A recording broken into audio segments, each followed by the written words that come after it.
Buenas tardes, bona tarde, good afternoon and welcome to the elcentrocampista.com weekly paper review, where, as you may suspect, once a week I'll be reviewing all the goings on in the sports papers in Spain. Weekly, once every 7 days. In this introductory premiere version of the review, I'll give you a little insight into what we'll be doing each week, and indeed a bit of background on the sports dailies and other sports papers in Spain. In a country where, depending on which corner you're in, a bull is either the national symbol and the epitome of masculinity, or, on the other hand, busy being humped by a donkey and cheap posters sold by newspaper vendors, it is no surprise that Spain's sport press is as varied as they come. That being said, there are two distinct lines of allegiance that run throughout the majority of the press, and, as you may know already via this very site, or indeed will come to know over the next few weeks, Madrid and Barça dominate. Indeed, it's actually pretty tragic just how difficult it is to find quality coverage of the other teams in Spain. But endeavour to do it we will, and if all things go to plan, we'll scare the internet and bring you the latest on the other teams each week. It's like one of those car insurance comparison sites. We do the hard work so you don't have to, or more accurately, we use Google. Regarding the review in general, as you can probably tell, we have the highest quality facilities over here in the corner of Catalonia known as Glasgow. With a phenomenal budget of absolutely zero, think of this like Football Weekly, without the professionalism, humour, polish. All substance and no style, if you will. Though to be fair, one thing I do have with James Richardson in the style department is the fact that I can still grow hair. Finally, it's probably worth mentioning that, demand permitting, each week I'll try and cover one of your favourite stories from the sports papers. If there's a particular piece you feel we really ought to cover, or a team that you think we're ignoring, then go ahead and point it out in the comments section below. That's the boring bit over, so let's move on to the papers themselves. And what better place to start than Catalan Sports Daily, Sport. The Barcelona-based paper is very much unashamedly pro all things FC Barcelona, so as you'd probably expect, the front page tends to be dominated by the Blaugrana. The headline on this particular day comes courtesy of a Pep Guardiola press conference, with Guardiola saying, "Si Messi se cae es porque le han tirado." If Messi falls, it's because he tripped him.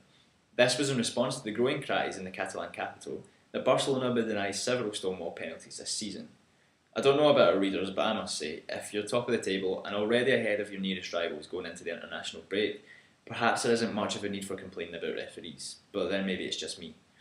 Elsewhere, there's a typically trying to be modest but not pulling it off very well Sandro Rosell, who says "Este liderato es algo circunstancial," or "the lead is somewhat circumstantial," referring to Barca's position in the table. Speaking of our friend Sandro, his best mate Johan Cruyff also shows up a bit later in the week, with the headline reading "Cruyff renuevo como seleccionador catalán," or Cruyff renews as a coach of the Catalan national team. This is in reference to Cruyff's important position as the head of the Catalan national football team, who, as you may be aware, do important things like play friendly games once every 10 years or so, and generally moan about FIFA. Apart from that, the job pretty much consists of photo ops and sitting around doing nothing. Great. About the other teams in the league, I hear you cry. Well, unfortunately not in sport. For that, you have to look a little further afield to the slightly broader and less biased other Catalan daily, El Mundo Deportivo. They instead turn their heads towards Espanyol and run with the headline Espanyol Madrid, La ficción periquita si es un fortín, or the Espanyol fans are mighty, more or less. It's a shame the same can't be said about the team, however, who, lest we forget, were beaten by some pretty crap defender on the counter-attack against Madrid, who for the majority of the game they outplayed. The article mainly complains about Pochettino, the refereeing in the game or lack thereof, and praises the way in which the team played. It's not easy being an Espanyol fan, particularly when your local papers only give you a tiny box of coverage each day, and that's El Mundo Deportivo being generous. Finally, in the Catalan side of things, let's consider a serious paper for a minute. El Punt Avui, as it is now called, has a remarkably decent sports section, though it's somewhat overshadowed by its more well-publicised partner, El Nou Esportiu. This week they've been running with "Ja està tothom darrere," or "Now everyone's behind us." No, they're not referring to what they got up to in their private time, but rather to Barca's position in the table. Nothing like a bit of bragging to cement your broadsheet as quality, eh? Later on in the week, El Punt had "El pecat de la honestidad," or "The sin of honesty." Unsurprisingly, the sinner is Leo Messi, who they claim has been denied 3 clear penalties this season by those dastardly referees.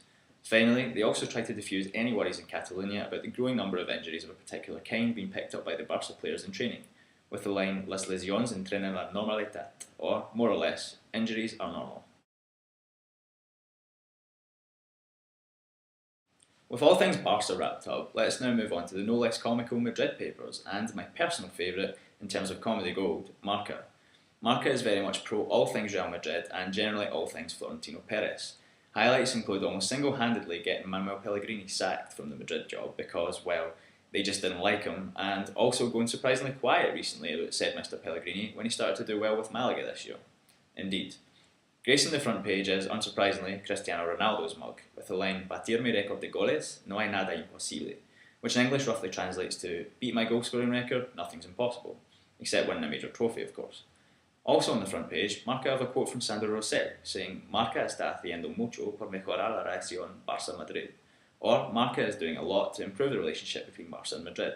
Nice of Marca to pat themselves in the back, eh? Call me cynical, but for Mr. Rosell, who already devise opinions in Catalonia, being praised by their mortal enemies over at Marca might not do him any favours. In the last part of the review, just because I feel genuinely sorry for the lack of coverage given to other teams in Spain, I'll turn my head towards the sports section of Valencian-based paper, Levante. The big headline is "Izquierda al alza," or "Lefty on the ascent." This refers to Jeremy Mathieu, who has been called up for the France national team. Levante hail the left wing-back's performances this season, and rightly so.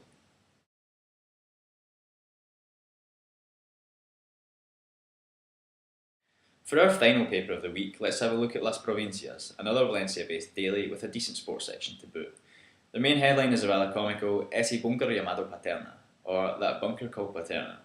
For those of you not in the know, Paterna is the location of one of Valencia's training complexes, and the story basically details the placing of a rather large but nonetheless beautiful canvas around the training ground. This was to prevent fans from seeing what was going on in training. Unai Emery clearly doesn't just tinker with things in the pitch then, no stone left unturned, etc. Las Provincias also take a brief glance at poor Villarreal, with the line "Rossi se lesiona, y deja al Villarreal sin delanteros," or "Rossi is injured and leaves Villarreal without a striker."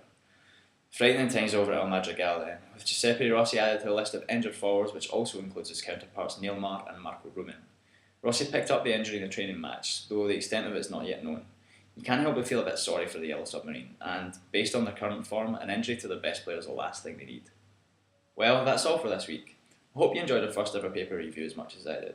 It's the international break, so no review next week, but hopefully that means we'll have the additional time necessary to try and find at least one story about some of the lesser covered teams in Spain.